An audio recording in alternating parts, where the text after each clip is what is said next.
Hello everyone and welcome back to the Carolina Panthers franchise. Today is the Season 3 draft preview, one step before we get to the actual offseason. Today we're taking a look at the prospects in this upcoming class and seeing who could potentially be some great players to help strengthen our team and get us to where we need to be in Season 4. I found plenty of good players I'm excited to share with you guys, and right now I do think the offseason will be on Saturday, sometime around 3 or 4 p.m. Central Time. And so be on the lookout on Saturday. I will also have an announcement video out and have an announcement on Twitter. If you haven't already followed me there, do that now. But anyway, it's the Season 3 draft preview, so we'll take a look at every position, a lot of the players that I've scouted. I haven't scouted all of them, obviously, because you don't have enough points. And I have scouted less players than last year. We'll take a look at some that I have scouted. But I don't think we need to draft as many players as we did last year, which was, I believe, 11. And right now we have 9 picks. And my plan is to turn that 9 into 5 or 6, maybe 7, depending on the opportunities, and try to trade up for talent that I've identified in those earlier rounds that can really be beneficial for us. So, once again, I'll show you guys these different position groups and who I think is a good fit for our team. But I will say that next year you will see more of a spread offense look, more running from Cam, spreading the field with that deep receiving core we have and utilizing that speed, and also running the football more. So just more of what our team is good at. We're going to be playing to our strengths a lot better next year, and with Cam Newton running more and getting outside the pocket, one of the things, we're going to start with quarterback, we do need to make sure we have a good backup quarterback on the roster. Cam Newton has been healthy this entire series. I hope it stays that way, but we do need a good, capable backup quarterback. And I have found a couple in this class that I do like. Quarterback is not our biggest need, but we're going to go in order here by position. So here are all the quarterbacks, 2 first-round prospects this year, and last year's class had like 7. It was a ridiculous class, and they pretty much all played well. But I've identified a couple that I'm really interested in. Broderick Mahone from UAB, and later in the 5th round, Andy Beckwith from Montana State. We got to see a little bit of Taj Boyd in Week 17, and I liked what I saw, but we definitely need some more competition. Here is Broderick Mahone, 6'4", 238. Not the fastest quarterback, but a strong arm, and he can handle short throws and deep throws, as well as throwing on the run. Mid-accuracy has to improve. However, he is not my highest rated quarterback. My highest rated quarterback is Andy Beckwith, who also has C speed, A throw power, better accuracy mid, same short, but C deep. I'm not looking to throw it deep as much this year, although we are still going to take some chances with our speed and our playmakers, but throwing deep is not going to be as much of an emphasis next year as it was this year. So I think I've identified a couple quarterbacks who definitely fit what I'm looking for as a backup to Cam Newton. And we may carry 3 quarterbacks on the roster next year just to be prepared. One of the other quarterbacks I scouted was Ohio State quarterback Dorian Gore, who's a 3rd-round prospect. He has a very strong arm, but he doesn't have anything that makes up for these accuracy ratings at mid and deep. So I wouldn't go for a player like him in the 3rd round. And by the way, I think he's not the only Ohio State quarterback. And as a matter of fact, they have the highest rated quarterback, Terrence Stone. How many Ohio State quarterbacks do we have here? There's 2. There's Dorian Gore. Can I have a 3rd? Can I have a 3rd? Nope, not getting it. So, I have 2 quarterbacks targeted. I would be happy with either, but I prefer Beckwith. He's better, in my opinion. He has the higher production rating, and I could also potentially have him later in the draft. How much of a priority should running back be after drafting Jermichael Ivory and Troy Knox last year, and the great season from Jonathan Stewart? Well, we didn't see a lot from Ivory or Knox as full-time tailbacks, and Stewart is getting up there in age for running back anyway. Right now he's 29, and I'm going to be cutting him as soon as the offseason begins because his salary cap number is way too high. I think it's around 7 or 8 million. And I'm willing to keep him, but not at that number. And I still would look to upgrade over all of our running backs for the right player. I'm not looking to get another, decent talent. If I can't get a great running back, then I don't want one this offseason. But I think I've found a blue chip running back and his name is Keyston Brandon from Texas A&M. 5'9", 224. Let's take a look. 94 production, A speed, acceleration, agility, elusiveness. I also like some power, and he does have that C strength that is important for those collisions. C isn't great, but it's better than D, obviously. B trucking. So we have a player here who appears to have a good speed blend. Speed, agility, acceleration, a little bit of power as well. Very productive in college. I think Keyston Brandon is the type of running back I should look at getting if I do want to trade up in the first round. There's another running back who is very good. Another Ohio State product. I did not have him as highly rated because his speed is lower at B, and I would like to have another speedy running back, especially if it's going to be our primary guy. Although Stewart did just fine, and he's not a speedy back by any means. He wins with power at 235 pounds most of the time. But Russell has B speed, A acceleration, A agility, same strength in trucking letters as Keyston Brandon, and he also has A stiff arm, and both of these guys have A injury. So I do believe that Giovanni Russell is another running back I should potentially target. Another guy who could probably be the best running back on our roster, but I'm much more confident in Keyston Brandon. I also scouted Reynard Glass. I didn't scout him as much. I know his speed, agility, and strength, those are very good as well. A injury. When we get to the offseason, I'll definitely... He's also from Ohio State, are you kidding me? When we get to the offseason, I'll definitely scout him more.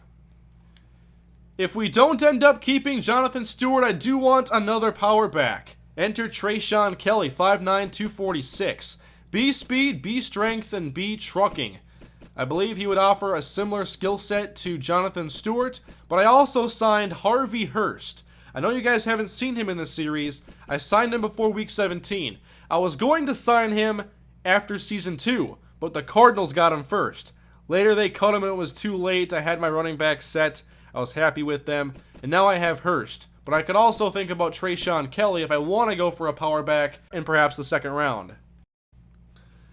I scouted a lot of running backs because early in the season, I didn't think our running game was all that impressive, and I didn't anticipate keeping Jonathan Stewart beyond this season. But now I definitely think I need to consider it. And here is a more wide view of the rankings. I'll try to go a little bit slow here. But if you saw some of my rankings last year, like I do big boards and rankings outside of Madden, I do it in a spreadsheet. I have 3 running backs I liked a lot, and you saw 2 of them, Brandon and Russell. And the next one I want to show you isn't the type of player who would be our bell cow. He would be more of a gadget player or kick returner. And that is 5th round prospect Watts Lewis from Delaware. 5'6", 195. Speed, acceleration, agility, elusiveness. He could be a nice commodity for us late in the draft. I'm not going to prioritize drafting a player like him because we already do have some good returners. We have Jermichael Ivory. But if I can also get a player like Watts Lewis and we fill our needs beforehand, I grab this guy late. Why not? Pretty good skill set as a speed runner and could be a late round prospect for us to look at. We'll now move on to fullbacks, and I haven't scouted any. I plan on keeping around Mike Tolbert or signing a free agent for cheap. Now on to wide receiver, and I prefer to carry 6 wide receivers on the roster. I have 5 I'm really happy with. Kelvin Benjamin, Lance Adams, Donovan Ashley, who just had a big season, Ikeem Hickson, and Carlton Sanders. I'd like to get 1 more receiver, and I would prefer to address receiver later in the draft, although I have found a couple guys early, including the one and only first-round prospect I do not expect to have a chance at, Deion Neely from Texas A&M. But here's a look. Speed, acceleration, jumping. Look at the catching ratings. Route running, release. Very, very good receiver prospect here, but receiver's not a huge need for us. I also scouted the second best receiver, Dominic Conley. Again, another player I don't expect to have a chance to go after. Very talented, just not as talented as Deion Neely. I have another couple receivers I like later in the draft, including a 6th rounder. Let's go there. Bobby David, where is he? There we go. Charleston State, Bobby David, possession receiver. He comes in with A speed, A acceleration, B agility, Good spectacular catch and catch in traffic. Excellent release. This could be a nice steal late. And I don't know his run blocking, but he does fit the power run offense. And I like run blocking receivers. We don't have any. In the first couple off seasons in this series, we saw a lot more early round receivers. I don't expect these guys to fall this time around. Normally I was pretty certain somebody from the first or second would still be there into like the 4th round. I doubt that's going to happen this year, but look at all the 3rd rounders. I probably didn't scout enough of these guys, but again, receiver isn't a huge priority. So I think if I target a guy like Bobby David, or I also liked Rashad Harris, we'll take a look at him. 6'4", 223 with speed, can jump, catch the ball, just not a great route runner, doesn't get off the line very well, and needs to do better at catching traffic. So I have Bobby David ranked ahead of him, but receiver's not a priority. If we don't end up drafting one, that's alright. We can probably find somebody undrafted or through free agency. By the way, let me know in the comment section, guys, which of the prospects I'm showing you you're most impressed with. I like getting your guys' feedback and seeing what you think. Now we're on to tight end, and we have one of the best, Greg Olsen. We also have Brandon Williams, who came on strong in Week 17. I would like another tight end, and Adrian Robinson was hurt in preseason. I IR'd him, and now I'm not sure what we really have with him. I may try re-signing him again, but I do want a 3rd tight end on the roster, and I don't think Sylvester Sherman is the guy. I found one tight end I liked a lot, and that's Elliott Hawk. He's not dynamic. He does have B speed, B catching, and C run block. So I don't know a lot. I don't know anything else about him besides the low production, another A&M product. Them and Ohio State dominate this draft class, it seems. But I think getting a tight end like Hawk could be smart late in the draft, but I also may be able to find a player of this caliber in free agency.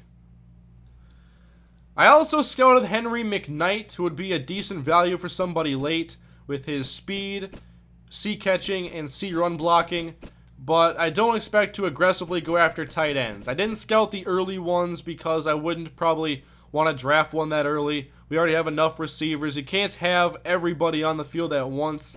So it looks like somebody could be getting good tight ends, but we're going to be waiting and taking that a little bit more passively.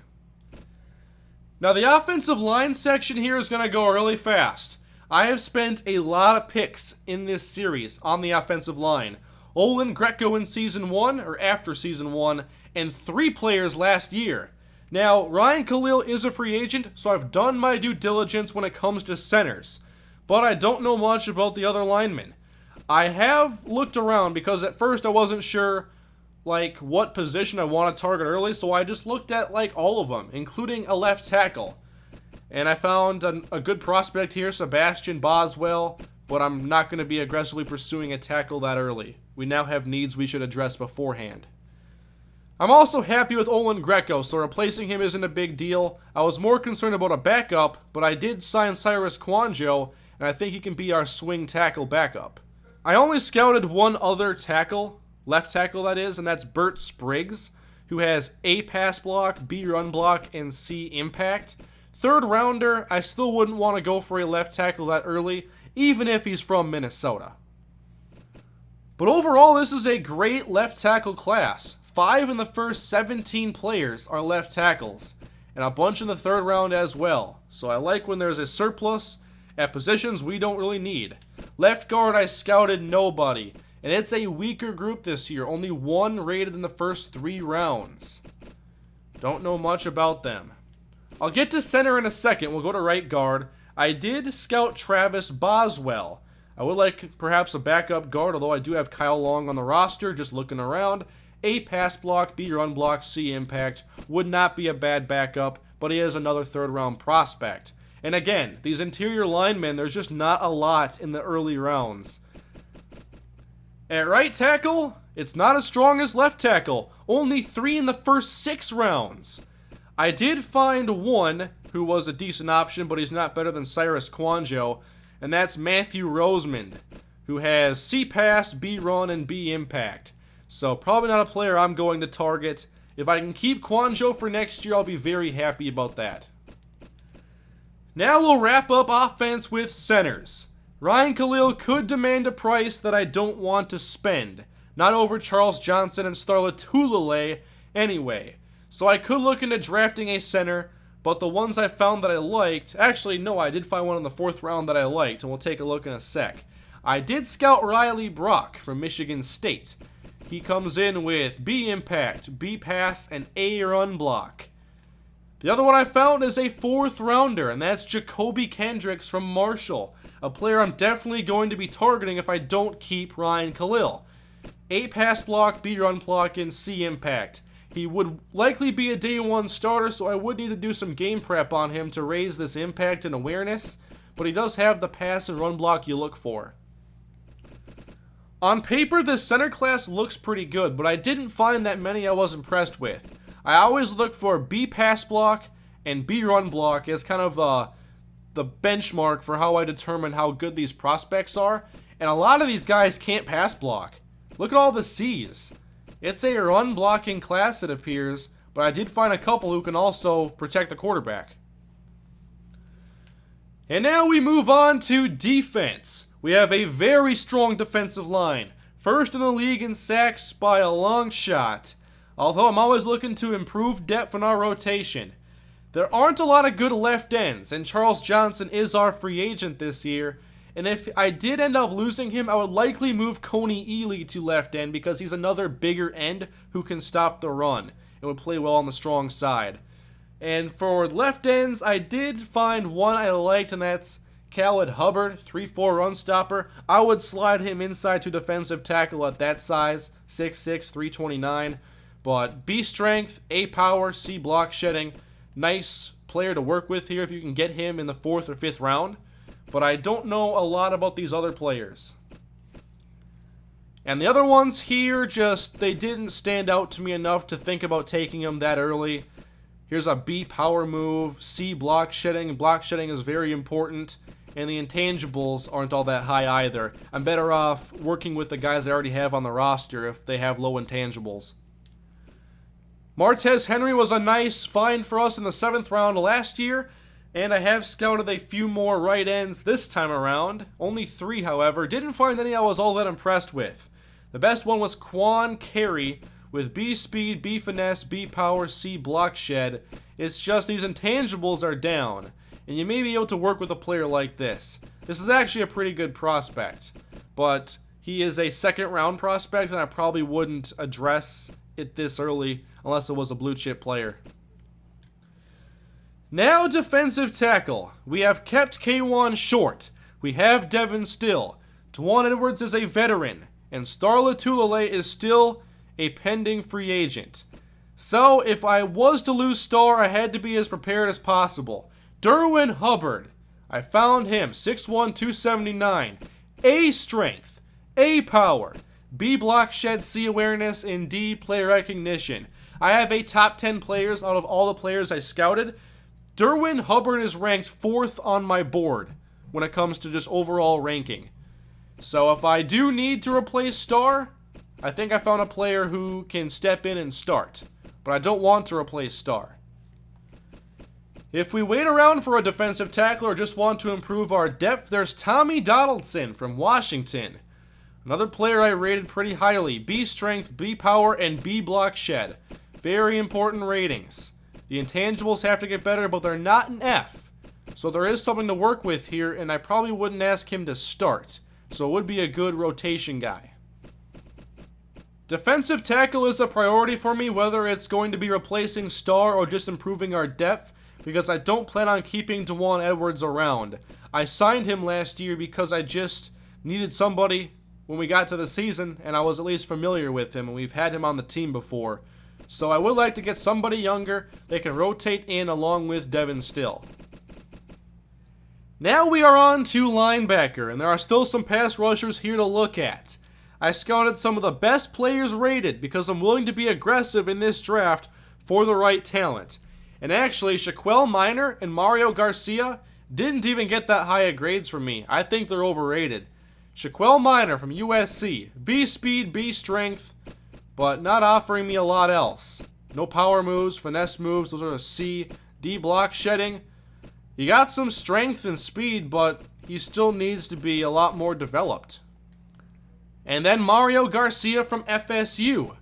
Speed, very good, but the awareness, play rec, block shedding, not much else to work with. I'm not sure how these guys are rated this high, but I'm not going after them. Not even close. Now, as we know, Thomas Davis has gotten hurt in this series every season. I have gone through and he has played in 27 games while missing 21. That was from the general stats on his player card. I was shocked it was actually that much missed, but that's almost a 50-50 split. And so, either if I look to trade him, perhaps, or if he gets hurt again, we need a good linebacker on the roster. And Bob Butler and Devontae Spears had some good moments this year, but they haven't done enough to make me very confident in our backup linebacker spot. And I did not find any left outside linebackers that really caught my attention. A lot of these guys have poor coverage ratings or they're pass rushers. Here is a wider look at the ratings. Coverage is very important because if I'm replacing Thomas Davis, they better be able to cover. And I didn't find someone who was able to. And a lot of these guys also have a tough time getting off blocks, so I'd rather work with the current guys I have. I also look at right outside linebackers because you never know if one of these guys could play on the strong side. If they can get off blocks and they can make tackles, I can play them at strong side linebacker. Or I can move AJ Klein there if I can re-sign him. But I do like one of these, another 3-4 pass rusher who I think is more than that.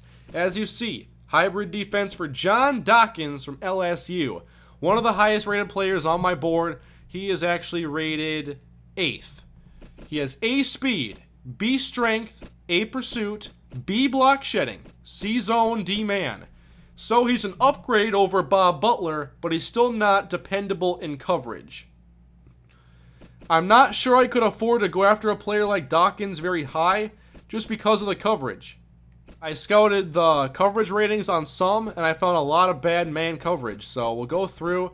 I may scout some more of these guys when we get to the actual offseason scouting, but I haven't found a lot of outside linebackers that fit what I'm looking for. So I did look at middle linebackers, because Luke Kuechly was drafted as a middle linebacker, then he played outside while they had John Beeson, and now he's obviously the best inside linebacker. Now, I could do the same thing here, but keep a player on the outside. Here is the top-rated middle linebacker, Casey Stallworth from Miami. 6'4", 243 with speed, production, tackling, good pursuit, awareness, C-zone, and C-man. So it's something to work with. I think if I had to go for a linebacker early, if I wanted to address it, it would have to be Casey Stallworth because he provides the best blend of tackling and coverage. I think Dawkins is better against the run, but Stallworth is the more complete player. And actually, I just corrected my rankings. Stallworth is now the 8th ranked player, and John Dawkins is now the 9th, because the completion of Casey Stallworth makes him more valuable. Dawkins and Stallworth are the only linebackers I gave high grades to when I scouted. I was looking a lot more at coverage for these middle linebackers, and again, I'm just not getting anywhere.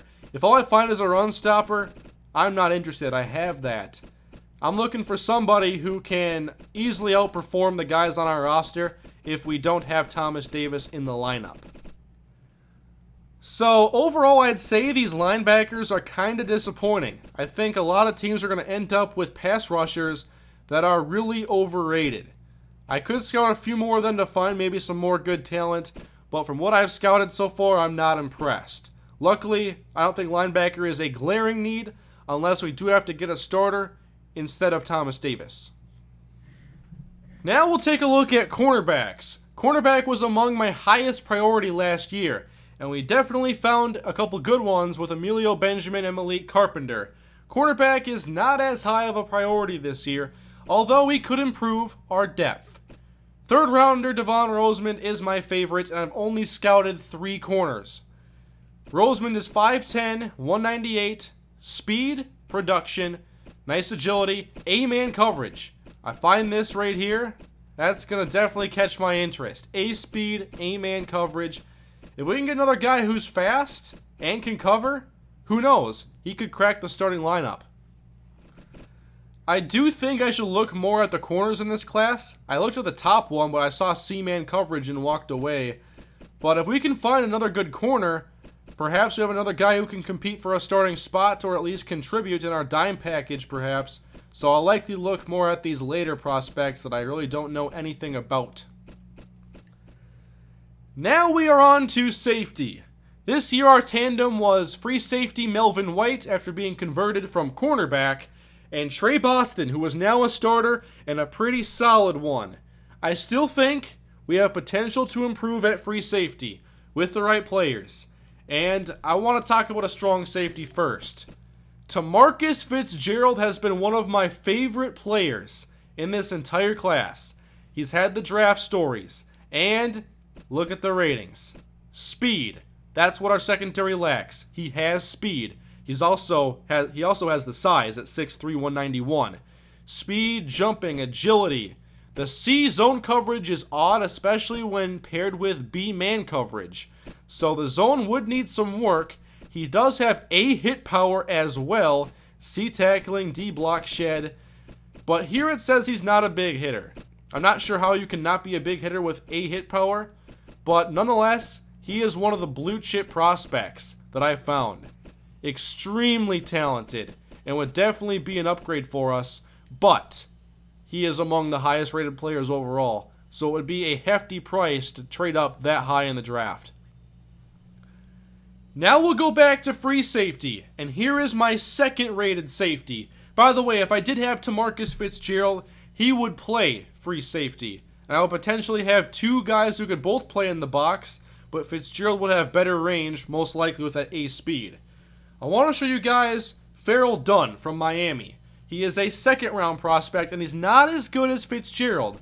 But think about this. If we were to trade up for Fitzgerald, what would that price be to trade up from the low 20s all the way up into the top 10 to get Tamarcus Fitzgerald? It might be hefty. Now look at another option, a guy who should go in the second round according to rankings. A speed, B zone coverage better than Fitzgerald, C play rec, C awareness, C tackling, B hit power. I don't think he's as good as Fitzgerald, but he offers range and coverage ability, better zone than Fitzgerald, and if he has enough speed, he has production to back it up as well. With that speed and zone coverage, we may not have to trade up for him.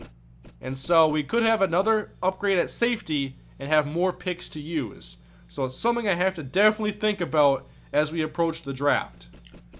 I did find a couple more safeties that I liked from this class. They're both later in the draft. One is Avery Hester with A speed, B zone, but everything else besides the hit power needs some work.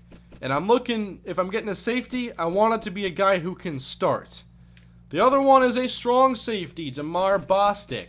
And the one knock on him is that he doesn't have the speed I look for. He may not be an upgrade in that category, but he does have good zone coverage, man, agility, or the man isn't great. C awareness, C play rec, so it's good intangibles to work with. I may have to think about it if I have an extra pick late as a backup strong safety. Maybe he's better than Devon Pruitt, but I don't know about free safety because I need some range on this defense. And if I want that range, I think it's got to be me going for either Farrell Dunn or the complete aggressive approach and take Tamarcus Fitzgerald. It's all about how many picks it takes to trade up and what we could instead have if we take a different prospect. So it's a hefty price to trade up, and I may want to trade up for somebody else. Don't need a kicker, and I'm planning on re-signing my punter. And so that takes us through all positions in this upcoming draft class for my Panthers franchise. Now again, let me know down in the comment section, guys, which players do you think we need to focus on for this upcoming draft? Remember, I have 9 picks, 1 in each round and 3 in the 4th, not the 7th. I plan on doing some trading, but I have to find the right players to be trading for. I could try to be aggressive for Tamarcus Fitzgerald, but it's a hefty price to trade that high when I could get a safety of similar quality, not a superstar player though. Or I could go for a player like DeKeiston Brandon, I didn't find any running backs outside of the early rounds I was all that impressed with, and Brandon may be exactly what I'm looking for as a running back. A guy who would be our primary ball carrier, likely a replacement for Jonathan Stewart, but perhaps the total package. I have to think about DeKeeston Brandon as well, and I may not have to trade up as high, although keep in mind, Brandon and Fitzgerald are each the highest rated player at their positions. I also like Giovanni Russell, who is projected to go right in the range where we select. Doesn't have the speed of DeKeeston Brandon, but everything else appears to be solid. Am I willing to give up a little bit of speed and still spend a high pick on a running back? I am definitely open to being aggressive in this upcoming draft, but it has to be at the right price for the right players. So Marcus Fitzgerald, John Dawkins, DeKeeston Brandon, Deion Neely, Sebastian Boswell. There are plenty of first-round talent players that I am interested in. And I don't think we need to have 9 draft picks. I would like to trade up, try to get the best group of players possible, and hopefully upgrade our team significantly to make that playoff push and a championship run in Season 4. Now, before I wrap this up, I'll give you guys my top 10 prospects that I have scouted anyway.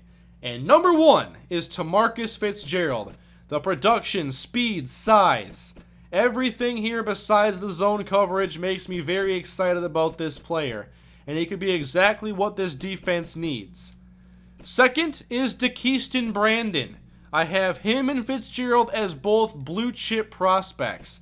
I think they're both deserving of the top rated player at their position, and Brandon could be the number 1 running back that we could definitely use. At third is wide receiver Deion Neely, but it's a position we aren't looking for, at least this early. He's a very good prospect, probably a blue chip wide receiver, but not somebody I'm looking to be aggressive and trade up for. Fourth is Derwin Hubbard. Where are you hiding? Derwin Hubbard, defensive tackle. Again, defensive tackle may not be a early round priority, but I found a really good defensive tackle, and so he has earned the number 4 ranking on my board. At number 5 is Riley Brock, center from Michigan State. The B impact, B pass block, and A run block is a very good combination to work with. He could likely be a very solid day 1 starter as long as I get that awareness up early enough. He is my 5th rated prospect. At number 6 in my rankings is free safety Farrell Dunn, who has the range and coverage ability I'm looking for. He also has the ability to play against the run. Very complete safety, and the intangibles are good as well. I have updated my rankings again. Now 7th is Casey Stallworth, linebacker from Miami. If I selected him, he would definitely play outside. He's not going to replace Luke Kuechly. Speed, tackling ability, very good pursuit, intangibles, some coverage ability, room to improve, but a complete linebacker. At number 8 is John Dawkins, a hybrid linebacker. Speed, strength, pursuit. The coverage isn't great. Block shedding is. He's not as complete as Stallworth, but he could be used in a different role. A pass rusher and run stopper on early downs. My 9th rated player is Dominic Conley, wide receiver from LSU. Speed and acceleration are very good. He can jump, catch the ball, but the spectacular catch, route running, and release do hold him back from being as good as Deion Neely. Rounding out my top 10 is 5'10 cornerback from Kentucky, Devon Rosemond, who would be rated higher if he was a little bit taller. 5'10", 198, you can still work with that, especially with these abilities. A speed, A agility, A man coverage. I'm very intrigued.